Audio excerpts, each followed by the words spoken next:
What would you have seen if you would have walked through the capital of the Western Roman Empire in the early 400s AD, and then later when the Western Roman Empire was no more, in 500, 600 or even 700 AD? And which city am I even talking about? Rome? No, I am not talking about Rome, but the other capital of the Western Roman Empire, namely Ravenna. Indeed, Ravenna became the seat of the Western Roman emperors in 402 AD and would remain so until 450 AD, when Valentinian III moved the imperial headquarters back to Rome. Until the end of the Western Empire, Ravenna and Rome would compete for the imperial seat. As I have analyzed in this video here, Rome was in fact surprisingly often the imperial seat in the period from 450 to 476 AD. But after the Western Roman Empire fell, Ravenna would become even more prominent in its role as the government seat. First, Odoacer himself chose Ravenna as the capital of his realm after 476 AD. Then later Theodoric the Ostrogoth would make Ravenna the capital of his Ostrogothic kingdom. And then afterwards Ravenna became the seat of the Eastern Roman exarchs, who were the viceroys of the emperor at Constantinople.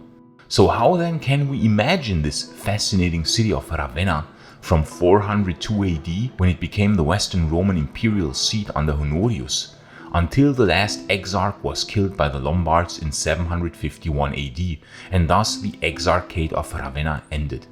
What would you have seen in these 3.5 centuries when walking through the streets of Ravenna?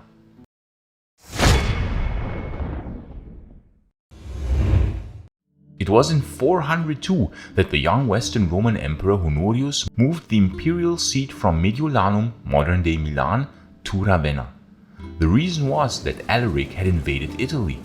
But back then the heroic protector of the Western Roman Empire, the Magister Militum Flavius Stilicho, was still alive, and the invasion was successfully fought back and Alaric defeated. Yet the move of the imperial seat to Ravenna would become very entrenched. Ravenna had been an important coastal city since the times of Augustus himself. He had established the port of Classis, only 4 kilometers southeast of Ravenna, which became a city in and of itself and was named Civitas Classis. Classis is the Latin word for fleet, and indeed one of the 2 principal Roman Praetorian fleets would be stationed at Classis and the other one at Miseno, near Neapolis, until Constantine removed them, basically leaving Italy defenseless without any fleet for his war against Licinius. So it is therefore self-evident how important of a city Ravenna was even before Honorius moved the imperial seat there in 402. It is estimated that even before Honorius came to the city with the entire imperial entourage, 10,000 people already lived in Ravenna. The Italian visualization company Tre Digital has created some excellent reconstructions of Ravenna from the 1st century all the way to the 6th century AD. The excavations at Ravenna have been very sparse and difficult, and so our knowledge of the city is not extremely exact, but is a combination of excavations and literary descriptions from contemporary sources. We can see that basically the city was some sort of double city, where Classis was removed from the city but connected by a low-density inhabited area to Ravenna. So we could see Ravenna and Classis actually as one city for all intents and purposes, where Civitas Classis would actually be the port district of Ravenna. The reason why Honorius chose Ravenna in 402 as the imperial seat was because the city was much more defendable than Rome. Rome had a giant circumference and was open to all sides on land, and therefore quite easy to be besieged, as it did not have any direct port access. Ravenna, on the other hand, not only had a port access, but the port itself was removed on an island and not reachable by land, being separated by untraversable marshlands. Ravenna itself was also built on islands that were inaccessible from land because of huge areas of untraversable swampland to the west and to the south, and being surrounded by a canal to the north. Therefore, the city was entirely surrounded by water. Add to that a strong fortification wall, and we now understand why many Roman emperors preferred Ravenna as their residence over Rome, for its easier defendability. Naturally, of course, we can assume that when Honorius came to Ravenna, the city saw a subsequent surge in both inhabitants and building activity. We can assume that the city walls were strengthened or increased in height, and that many new buildings were constructed, administrative buildings, of course the imperial mint, as well as very likely new churches, since by that time the old pagan cults were mostly suppressed by the now Christian emperors. So walking through Ravenna in, for example, 420 AD, you would naturally have seen an incredible amount of commotion in the city. New buildings would have been built, and the city would have seen a great expansion from only a few decades earlier. A long colonnaded street was built, as was fashionable in those days, similar to the famous Mese in Constantinople. Indeed, many such porticated streets were built throughout the Roman Empire in those days, in Ravenna, in Rome, in Constantinople, at Antioch, at Alexandria, starting already in the mid to late 300s. These are streets that have porticated colonnades on both sides, in which very often shopkeepers would have their shops and sell their wares. Of course, they were also used for triumphal processions. So if you would have entered the city in 420 AD, you would first have to pass one of the bridges to even be able to enter the city. These bridges were probably built such as to be easily removable in case that there was a siege. But we don't know for sure, and it is entirely possible that the city was actually only accessible by ferry, as to make it even more impenetrable in case of a siege. So you would enter the city through one of the city gates, and immediately you would see very impressive buildings. For instance, there was an amphitheater, there was a circus also, there were of course also baths, there were even in 420 one or two pagan temples left, even though they had been converted for other uses, such as storage spaces, or they had been converted into churches. On the long colonnaded street, you would have seen many shopkeepers selling wares from many different areas of the empire, since Ravenna had the port of Classis. Therefore, you can imagine how many merchant ships from all across the empire, and even from outside the empire, would set sail for Ravenna in order to sell their wares.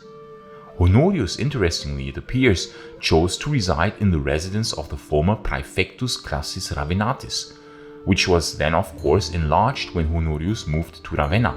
That palace was then directly connected to the colonnaded central street, which was of course logical since the emperor wanted to be able to enter his palace directly in giant triumphal processions. And if you are like me, a total Rome nerd, or Romaboo as some people like to say, and I think that you are, or else you probably wouldn't be watching this video, then you might be interested in the incredible rings and other Roman accessories which the SPQR Shop is building. They make legionary rings, they make rings with different themes, they even make coin replicas, statues, pendants, attributes and terracottas. And the most incredible thing is that they handcraft every single piece. That's right, this is really high quality handcrafted material. There's really no better present for yourself or someone you know who might be a Rome fan. I put the link to their shop in the video description and into the pinned comment, and with this link you can now even get a 20% rebate for every purchase. I repeat, a 20% price reduction for every purchase from the SPQR shop, which is just an absolutely insane offer, and you can only get it here via the Maiorianus link, because let me tell you, the people from SPQR shop also are absolute fans of the heroic Emperor Maiorian. So go and check out their incredible assortment. There will be certainly also something for you. But we don't know for sure how the imperial palace of Honorius itself looked, as there is nothing left of that building nowadays. However, it is described in old documents, so we have some rough ideas. Namely that it was a villa of considerable dimensions, with rooms gravitating around a great porticoed court. Among the others, a room with an apsis and opus sectile floors, as well as a triclinium room with 3 apses and a refined mosaic floor overlooked the court. The remains of the building that can today still be seen in Ravenna, called Theoderic's Palace, is, funny enough, actually probably not the remains of the palace, but most likely the remains of a guardhouse from the 7th or 8th century, presumably built to control the access to the palace as it hosted the exarchs, but more on them later. If you would have walked through Ravenna in the 440s, the city would have appeared even more grandiose. Now Valentinian III had built a larger palace, possibly an enlargement of Honorius's villa, but it was more likely a completely new and impressive building, although Honorius's building was probably integrated into the palace complex in some way. Of course, you would also see, when nearing the city from afar, already the aqueduct, supplying the city with fresh water, as was standard for all larger cities of the Roman Empire. So Ravenna must have been a very impressive city in the early to mid 400s when it became imperial residence of the Western Roman emperors. But what about after the fall of the Western Roman Empire? Romulus Augustus, who is by some called the last Western Roman emperor, was deposed in early September 476 AD by the Germanic general Odoacer at Ravenna. We can assume that Romulus was residing in the imperial palace of Valentinian and Honorius when that happened. Fascinatingly, Odoacer just kept everything from the Romans as it was, and so you would have been quite surprised to see that Ravenna did actually not change at all in the late 400s. In fact, if you would have walked through Ravenna in the year 460 AD, it probably would have looked almost exactly as in, say, 490 AD. In 493 AD, the Ostrogoth Theodoric killed Odoacer treacherously at a banquet in the imperial palace. Such is often the fate of conquerors, in that they themselves also often meet a grisly end. Now Theodoric was held captive as a child at Constantinople, and so when he took over power in Ravenna, he wanted to transform the city into one that was rivaling Constantinople itself. And thus the imperial Roman palace complex was enlarged under his rule, colonnades were added to the internal courtyard, new mosaics installed in the porticos, and an audience hall was added to the northern flank of the colonnaded courtyard. Then the aqueduct, which had been damaged in one of the sieges of the 5th century, had fallen out of use at some point in the second half of the 5th century, and it was repaired by Theodoric probably already very soon after he took over power in 493. He needed the aqueduct to work in order for Ravenna to thrive. So hence the old baths now worked again, and people again had much more drinking water.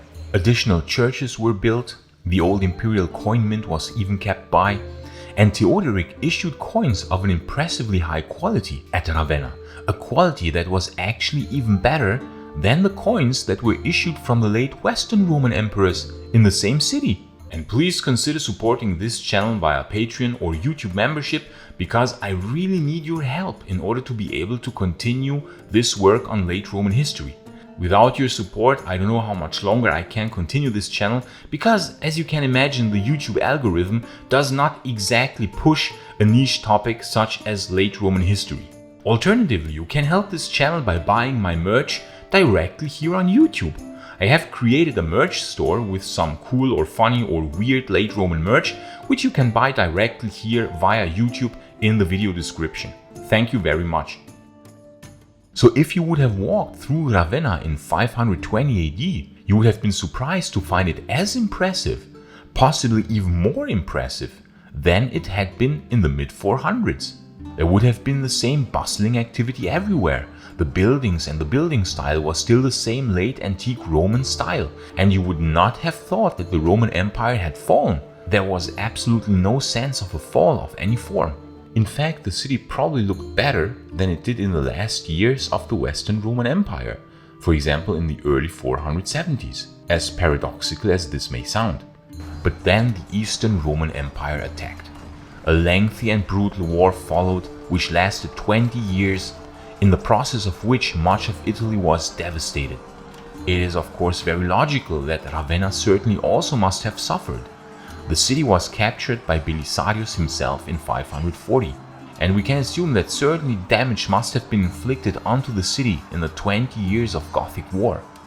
And so if you would have walked through Ravenna in 550 AD, the city would have had a much lower population density. You would have seen more poverty, you would have seen people in distress, and on top, the plague was still ravaging from time to time, so the situation would have been quite bleak compared to just a few decades earlier. But in one regard, the city would have seemed more impressive, because by that time, the famous church of San Vitale had been finished, and so you would have been able to marvel at this fascinating church with its impressive mosaics, which you can still see even to this day, depicting Justinian and Theodora and even Belisarius and Narses. And so the time of the exarchs had arrived, when Ravenna would be the seat of the viceroys or vice-regents of the Eastern Roman emperors at Constantinople. It was the Emperor Maurice, about whom I made a quite detailed video, who established the Exarchate of Ravenna in 584 AD. And you can already guess where the exarchs would reside. Absolutely correct, in the same palace complex where Honorius, Ioannis, Valentinian III, Majorian, Glycerius, Romulus Augustus, Odoacer, and Theodoric had resided, and which had been successively enlarged and beautified. There are indications of repairs and additions of the palace in the time of the exarchs. Since the exarch was the vice-regent of the emperor, we can assume that for all intents and purposes, he must have looked and acted quite similar to the earlier emperors themselves. And so if you would have walked through Ravenna in 600 AD, you would have been surprised to find the city again in better shape than in the brutal years of the Gothic War some 50 years earlier. As the Roman Empire recovered from the plague of Justinian and from the Gothic Wars, so did Ravenna also recover. Therefore, in 600 AD, the city would have appeared much livelier again. You would have seen more merchant ships at the port of Classis. You would have seen more commotion in shops, and you would have found that many of the damages of old had been repaired, and that the city still retained its old Roman appearance, with many of the old Roman buildings from the days of Honorius or Valentinian III still in use. The palace of the exarchs would have appeared as impressive as in the days of Theodoric or of Valentinian. But we can assume that by that time, most or all of the pagan temples had decayed and their marble had been reused for the construction of other buildings. Unfortunately, we cannot reconstruct how many people lived in Ravenna during the time of the exarchs, but quite likely not as many anymore as during the times of Honorius or of Theodoric. And of course, the city would see more influence of the Eastern Roman art style. We would see even more mosaics, and we can assume that the interior of the palace of the exarch might possibly have been altered to mirror the palace at Constantinople in some form. The exarchs certainly had an impressive throne room that was richly decorated, and the exarchs themselves must have worn impressive garments and shown great authority, not unlike to the earlier Western Roman emperors. And for 170 years did the exarchs rule at Ravenna, until 751 AD, when the Lombards finally invaded the city and the last exarch, Eutychius, was killed. But if you would have walked through Ravenna shortly before that, say in 750 AD, even then you would have still been surprised at how much of the old Roman city was still intact. Unfortunately, we don't know if the aqueduct was still in use. That would be interesting to know, but it might be that it actually really was still in use and maintained by the exarchs. But that is pure speculation. But what we do know is that the port of Classis was still in use, as were the Roman city walls, the triumphal colonnaded street, the palace of the exarch, and even the old imperial coin mint was still in use. The same coin mint where 3 centuries earlier coins of Honorius, Ioannis, or Valentinian III had been minted. All these structures were still in use and maintained. There were statues, there were impressive mosaics. In short, the city would not have appeared medieval at all, but very much Roman with Eastern Roman influences. And so Ravenna, in its 350-year history as the center of first the Western Roman emperors, then the Germanic kings, and lastly the exarchs, shows a remarkable urban continuity which is quite surprising. It was only after 751 AD, when the Lombards killed the last exarch and later the Franks invaded, that Ravenna slowly lost its significance, and so the people started to move away, and the buildings could not be maintained anymore and started falling into ruin. Many earthquakes and floodings and wars over the centuries destroyed the magnificent old buildings, and so we can sometimes only guess as to how impressive Ravenna must have looked during the days of Honorius, of Theoderic, or even of Eutychius. And please like and subscribe so that you won't miss any future videos on the fascinating era of the late Roman Empire. And please consider supporting my work on Patreon or via a YouTube membership, because the long-term sustainability of this channel unfortunately depends on your support. This channel is a very niche channel about only the late Roman Empire, and therefore it would not work without our amazing Patreon and YouTube members. And I would especially like to thank our new Kaiser supporter, John Fitzpatrick. Thank you so much, John Fitzpatrick, for your generous support. I really appreciate it. It is thanks to amazing people like you that this channel is made possible. And if you want to learn more about how Rome must have looked in those times, you can watch this video in the upper right corner. But if you want to learn more about how Constantinople changed over the course of the centuries, you can watch the other video in the lower right corner. I say thanks again to all friends of Roman history, gratias tibiago and bene valete.